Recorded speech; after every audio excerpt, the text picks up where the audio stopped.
ድንግልና የመመለስ ቀዶ ጥገና ልክ ነው ብለሽ ታስቢያለሽ ወይ? ማጭበርበር አይደለም ወይ ብላችሁ በጣም ብዙ ሰዎች ትጠይቁኛላችሁ። ይሄንን ህክምና ስሰራ የተረዳሁትን ነገር ልንገራችሁ። አንደኛ ማህበረሰባችን ሴት ላይ ትንሽ ጨከን ይላል።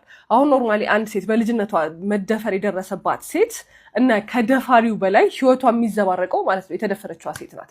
ምክንያቱም አንደኛ የደፈራትን ሰው አሳልፋ መስጠት አትችልም። ዘመድ ነው፣ ፋሚሊ ነው፣ መበጥበጥ ነው፣ የሚያምናት የለም የሚለው ነገር ያስጨንቃታል። ስለዚህ እሱን ያዝ ታደርጋለች። ወንድየው ከነ ህይወቱ ይቀጥላል። ምንም አይነት ቅጣት የማይደርስባቸው ሁኔታዎች ሰፊ ናቸው ለሆን። ከዛ ይቺ ሴት ወደ ትዳር ስትሄድ ከዚህ በፊት ጓደኛ ነበረሽ ወይ ስትባል አልነበረኝም። ስለዚህ ድንግል እንድትሆን ኤክስፔክት ትደረጋለች። በሆነ አጋጣሚ ግን በዚህ ትዳር ላይ ደም ካልፈሰሰ ድንግል አልነበርኩም ካልኩ ሙሉ ህይወቷን አንቺ እኮ ከማን ጋር እንደነበርሽ አላውቅም ከስንት ወንድ ጋር ሆነሽ ይሆናል ምናምን እየተባለች ትዳሯን ሊበጠብጥ የሚችል ነገር ነው። ስለዚህ ያቺ ድንግልና የመመለስ እንትን ህይወቷን የሚያስተካክል ከሆነ ካላት ዱካክ፣ ጭንቀት በቃ ትዳር ይቅርብኝ ህይወቴን ራሱ ማጥፋት ደረጃ ልድረስ የሚሉትን ሴቶች የሆነ ያህል ህይወታቸውን የሚያስተካክል ከሆነ ትዳር ውስጥ ያላቸውን ክብር የሚመልስ ከሆነ ይህ ህክምና ሴት ልጅን ይጎዳል ብዬ አላስብም።